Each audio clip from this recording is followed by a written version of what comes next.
জেলা শাখার সংগ্রামী আমির 11 দলীয় ঐক্যজোটের শীর্ষ নেতা বিশিষ্ট ইসলামী চিন্তাবিদ জনাব মাওলানা আব্দুল সাত্তার। জনাব মাওলানা আব্দুল সাত্তার।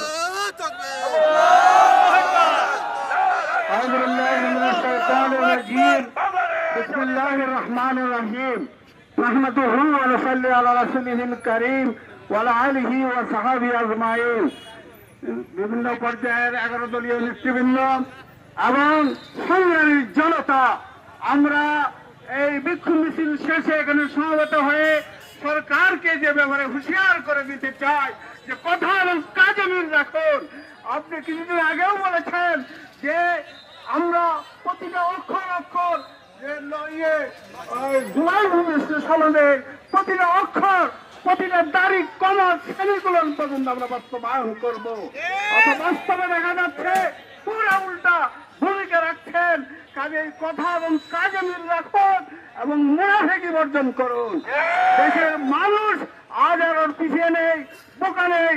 সুতরাং দেশের মানুষকে বোকা ভেবে দেশের মানুষের সাথে ধোঁকাবাজি করার চেষ্টা করবেন না।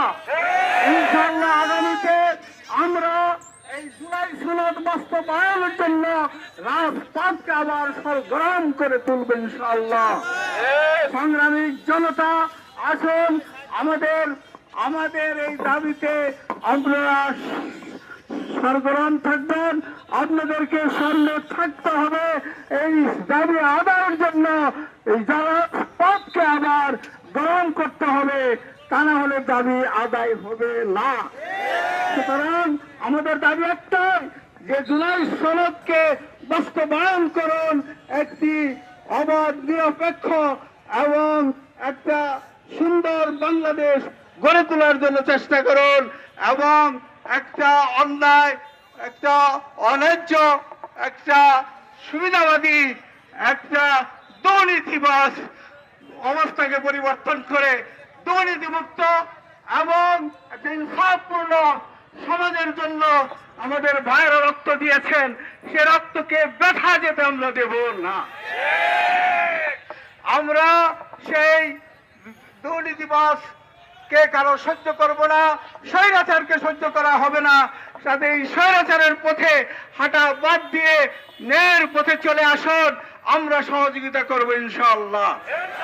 সম্মানিত সংগ্রামী জনতা, আসুন আমরা আগামী দিনের বিপ্লবের শপথ নিয়ে আজকের এই প্রোগ্রামকে আমরা সমাপ্ত ঘোষণা করছি।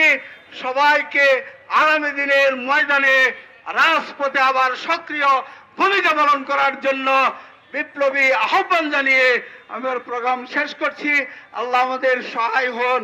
আল্লাহ আমাদের এই ন্যায়ের পক্ষে, অন্যায়ের বিরুদ্ধে সোচ্চার আওয়াজ তোলার, ভূমিকা পালন করার তৌফিক দান করুন।